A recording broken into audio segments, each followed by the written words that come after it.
chega de música. Boa noite para vocês aí, camaradas. Sou aqui o Luiz Fernando. Viva a Revolução, viva Stalin. Viva uma nova ordem nacional socialista contra a burguesia e sem ela. Ou, né, eu até passo a opinião aqui na cara de pau mesmo, ou virando burguesia ou tomando o poder da burguesia, enfim, minha cabeça doida aqui. Posição pequeno burguesa. Mas sim, viva a Revolução, sou comunista, etc. Bom, eu vim aqui me expor aqui na rede e dar opinião em relação à pesquisa do Datafolha sem o Lula, né? Felizmente aí sem o Lula, como uma opção pela via eleitoral, que obviamente não vai trazer revolução nenhuma, né? É uma disputa ali de correlação de forças, de migalhas, dentro do Comitê Central da Burguesia, que é o parlamento burguês, que no caso do nosso, contém o pior da oligarquia.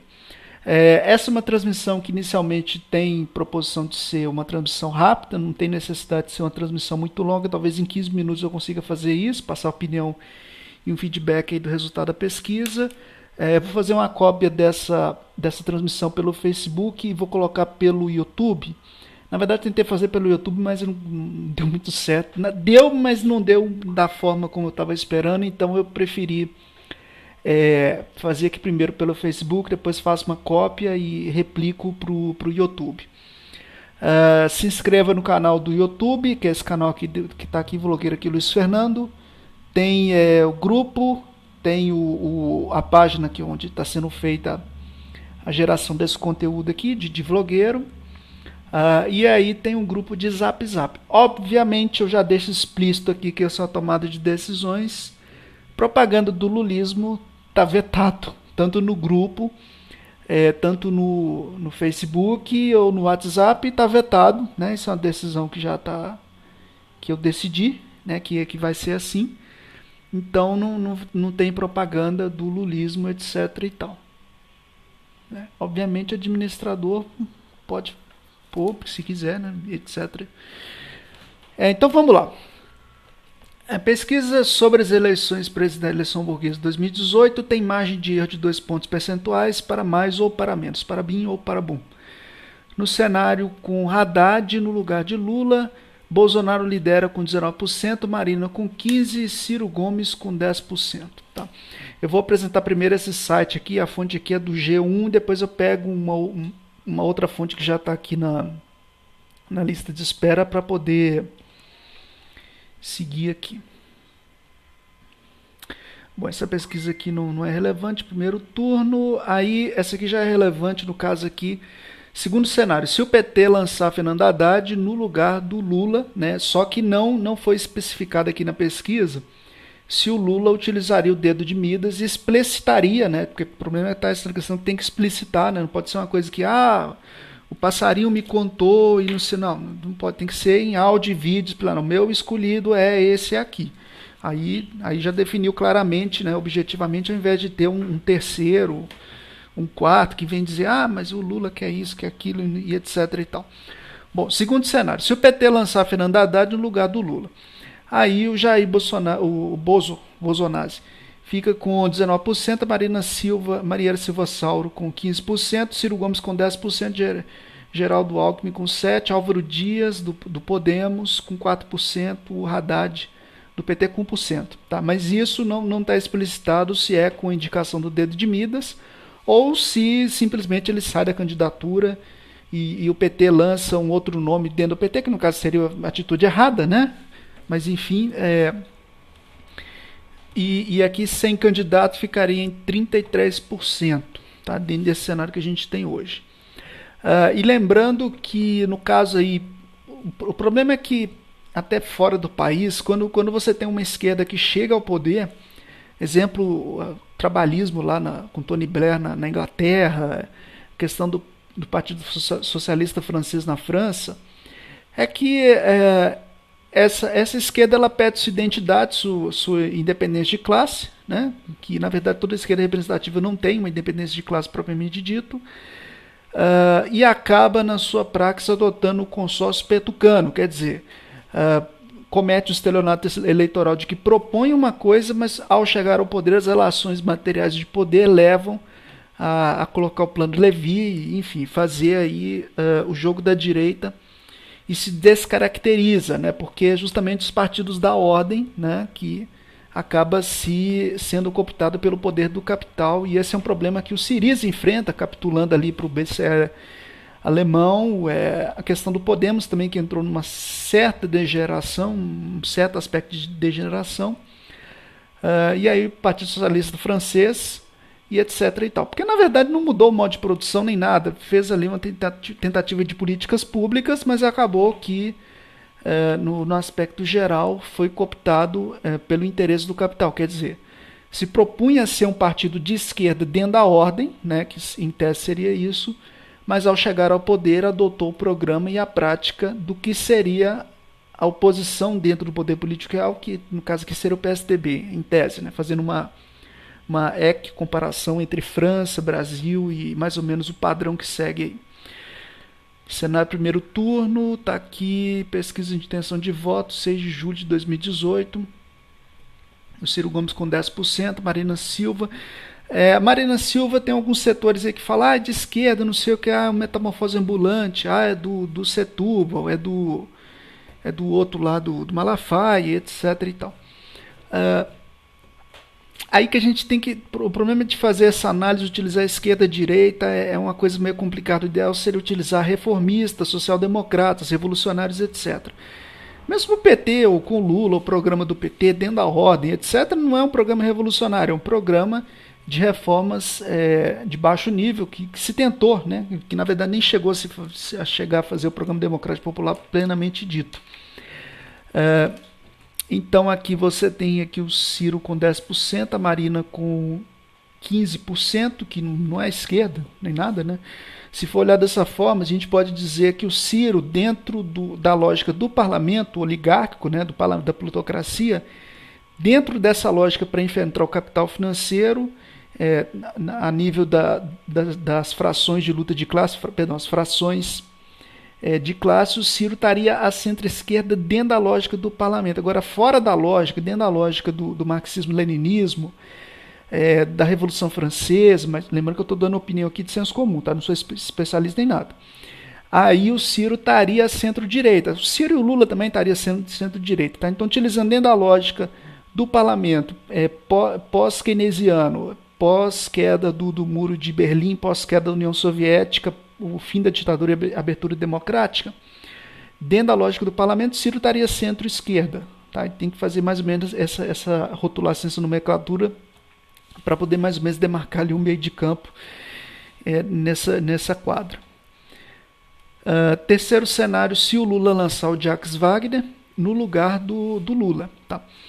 Aí o Bolsonaro fica com 19%, a Marina Silva com 14%, Ciro Gomes com 10%, mantém mais ou menos estável, Geraldo Alckmin com 7%, Álvaro Dias com 4%, Jacques Wagner com 1%, tá? Mas não está explicitado se é com o dedo de Midas ou se... Fala dedo de Midas, quer dizer, apontou o dedo e falou, não, meu escolhido é esse, é aqui, então, etc.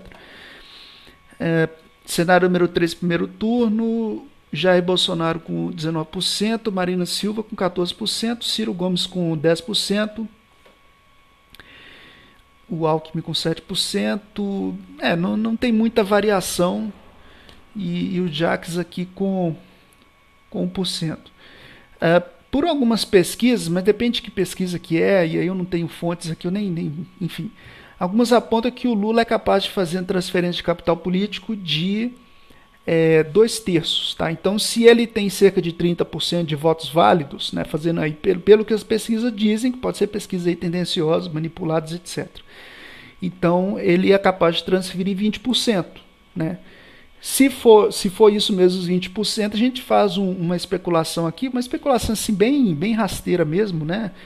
De que o Ciro Gomes poderia saltar de 10% para cerca de quase 30% no primeiro turno e teria condições de passar Marina Silva e passar o Bolsonaro. Tá? Isso se o Bolsonaro não vier a desistir e aí transferir o capital político que o Bolsonaro... Transferir ou vender, enfim... transferir o capital político que ele tem em um acordão ali, né? Pro clã, né? Transferir o capital político, uma outra proposta, por exemplo, para o Geraldo Alckmin. Tá? Então, Se caso, né, houver essa transferência, fazendo uma hipótese, porque é um conjunto, um monte de especulação, etc., se ele transferir o capital político dele para o Geraldo Alckmin, aí o Geraldo Alckmin ele pode saltar de 7% para aí 20 e poucos por cento, e aí ter condições de chegar no segundo turno. Tá? Isso aqui são especulações, tá? Em cima de especulações. Quatro cenários. Se o PT ficar fora das eleições, quer dizer, sem candidato nenhum. Aí o Jair Bolsonaro fica com 19%, Marina Silva com 15% e o Ciro Gomes, sem o dedo de Midas, que é o que parece, né, sem a indicação explícita, fica com 11%. Tá? E, obviamente, nesse caso, quem chegaria no segundo turno seria o Bozo, né, coisa lá proto-fascismo, e a Marina Silva, metamorfose ambulante, aquela coisa lá que para alguns ali para a esquerda liberal é de esquerda, para outros ali é de direita, mas na verdade todos aí são candidatos da ordem, né? São candidatos para gerenciar o capital. O problema é qual programa, qual tipo de enfrentamento político e qual programa econômico vai ser lançado para 2019, né? Tendo uma conjuntura que vai ficar muito mais complicada com a dívida pública e a dívida dos estados. E, obviamente, tem candidatos aí que não tem, né, um programa e foge de debate. Né, foge de debate porque se por acaso começar, né, a ir para debate, começar a falar ali os limites e contradições, né, isso eu estou falando da direita, no que da esquerda tem também, mas no caso da direita. Aí o bicho pegou. Né, porque aí a própria base eleitoral, né, o senso crítico da própria base eleitoral, ainda que veja nessa opção como, entre aspas, um outsider, essa base eleitoral com senso crítico vai ver que aquela opção ali, né, de contra greve dos caminhoneiros, né, a favor da reforma trabalhista, essa opção é uma furada. É uma furada. Né? Aí depende da questão de comunicação, né, de como vai ser a comunicação da esquerda para conseguir minimamente fazer a disputa da narrativa. E aí eu vou utilizar esse termo, minimamente iluminar o povo, né, com conhecimento em relação a essas farsas que tem aí pela via eleitoral, né, etc. A disputa da narrativa. Quarto cenário, primeiro turno. Não teve muita mudança. No caso aqui, sem o PT, o Ciro ele ganha 1%, né, mas não está explicitando aqui a questão do dedo de Midas, quer dizer, o dedo, né, que transforma tudo em ouro. Ele vem e indica e fala, não, você é o meu escolhido e eu quero que a minha militância milite para você e eu quero que a minha militância não ataque esse aqui. Né, porque tem que explicitar, para ficar, né, para o Rui Costa Pimenta, tem que ficar claro, né, porque se não ficar claro, não fica entendido. Né? Primeiro cenário, se Lula for candidato e chegar no segundo turno, tá, esse cenário aqui não é relevante.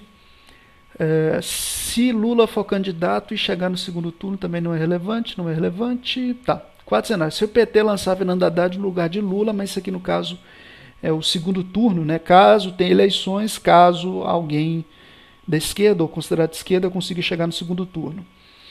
Aí o Alckmin ficaria com 36%, o Haddad com 20%. Aí é que está o dilema que eu aponto até como ponto crítico, talvez até para mim mesmo, ainda que eu não aceite muito bem. A questão é o seguinte, se dos anos 90 para cá as esquerdas orientaram a luta pela via institucional eleitoral, certo? Então o problema está se a esquerda ela vai se fragmentar no processo eleitoral ou se ela vai se concentrar numa opção, né, que pode ser entendido por alguns como menos pior. Tipo assim, ou você adota o apoio àquela opção como voto crítico, certo? Por exemplo, o caso aqui segundo turno, ou obviamente, né, como não existe vácuo no poder e na política, você vai ter uma opção muito pior que vai chegar lá, ainda que uma minoria de pessoas venha a participar das eleições burguesas votando nas urnas. Tá? E aí vem o problema de você ter unidade, né, e de você ter uma concentração no sentido de que todo mundo, né, todo mundo que é considerado de esquerda, ou social-liberal, ou reformista, trabalhista, sindicalista, revolucionário, vai se concentrar naquela opção e passar a dar apoio àquela opção, né, como uma opção válida para disputar o poder político real e a superestrutura. Quinto cenário, se o PT lançar o Fernando Haddad no lugar do Lula. Tá?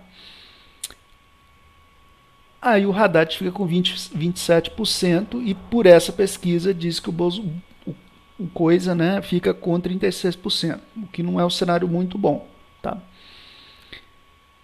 Se tiver o Ciro e for o Haddad. Tá? Então, considerando, por exemplo, que você tenha o Programa Nacional Desenvolvimentista versus o Programa Democrático Popular, que nem foi plenamente implantado, e aí você vai disputar a base social. Tem o MST, tem os grupos ali da comunidades eclesiásticas, etc., né, contra a base, entre aspas, da pequena burguesia dos setores produtivos e das camadas médias, que no caso estaria se alinhando a uma perspectiva progressista, que no caso seria o Ciro Gomes. Aí o Ciro fica com 38% e o Haddad com 19%, segundo essa pesquisa aqui, tá? Bom, eu não vou mostrar todos os resultados aqui, esse é mais um feedback rápido, eu vou passar para outra aqui, mas, enfim, com a ausência de Lula, Bolsonaro e Marina lidera na pesquisa Datafolha, tá? Essa pesquisa aqui é do dia 10 de julho de 2018, no caso ontem. É que tem vários canais que estão comentando a tal da pesquisa, eu decidi meter o bedelho também e passar aqui minhas posições e opiniões, etc. Meio que coisa meio doida também, mas enfim. 2 anos depois da prisão, o presidente Lula e de seus adversários disputa a presidência da República e continua encontrando dificuldades. Tá. Corrida presidencial. Com Lula preso em Curitiba, o deputado Jair Bolsonaro lidera a disputa com 19% das intenções de voto, na pesquisa estimulada por cartão com nomes dos candidatos. Mas o número de eleitores que se diz sem candidato alcança 34% no cenário sem enfim. Tá aqui 30%. Pesquisa espontânea, 48% não sabe. Então quer dizer que o campo aqui que tá em dúvida, ou às vezes não se sente representado, é um número relevante, que no caso aqui 48%. Simulações para o segundo turno. Lula seria imbatível no segundo turno, tá? Mas sem Lula no páreo. Sem o Lula no páreo, o Ciro com 32% e o Alckmin com 31%. É um impacto técnico, né? Nesse caso aí. E aí vem aquela questão que, obviamente, você tem várias esquerdas, algumas, apesar de serem fragmentadas em minoria, não compactuam com a via eleitoral, certo? Independente de quem seja o nome, A, B, C, D, menos ou mais pior, enfim. Na verdade, alguns setores apoiam no quanto pior, melhor, né? Bolsonaro 33%, Alckmin 33%, empate técnico, Alckmin 36%, Haddad 20%. Aí mostra que o candidato do Tucanistão, né, conseguiria ganhar aí no segundo turno. Marina 42%, o Bozo 32%. A Marina aqui é um resultado assim bem aquela coisa, né? Você chega numa situação que você tem uma candidatura protofascista que quer mandar exército contra o MST, que é declaradamente de direita, reacionária, e você tem uma outra candidatura que também vai gerenciar o capital, interesses ali de frações, né, da elite dominante burguesa, mas que num caso assim o mainstream, né, digamos assim, consciência coletiva, ela vai entender que aquela opção é uma alternativa melhor do que, né, o Bozo, né, caso ele chegue no segundo turno. Marina 42%, Alckmin 27%, Ciro 36%, o Bolsonaro 34%, empate técnico. Nesse caso aqui, Marina, muito conhecida por ter disputado as 2 últimas eleições presidenciais, supera rivais nas simulações. A Marina é como, né, quem é viva sempre aparece. Marina é como se fosse um coringa, né? E esse coringa, né, como sendo cotado pelos setores do capital, que pode ser financiado aí para atrapalhar um campo, ajudar outro, né? Ela é um tipo um pivô, né? Porque como ela tem uma representatividade, apesar de que o Setúbal vai precisar de financiar para ela uma coligação, né? Porque ela precisa de deputado para ela ir para os debates na televisão. Se ela não tiver deputado, aí fica a critério da emissora convidar ela ou não para participar dos debates. Se convidar, obviamente, porque tem alguma coisa aí escondida tem coisa aí cartas nas mãos, né? Acho que é assim que fala.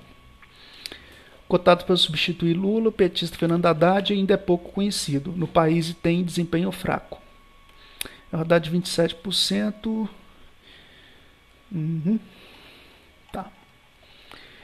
Isso aqui é mais um vídeo rápido, passando aqui um feedback aqui do resultado dessas pesquisas aqui.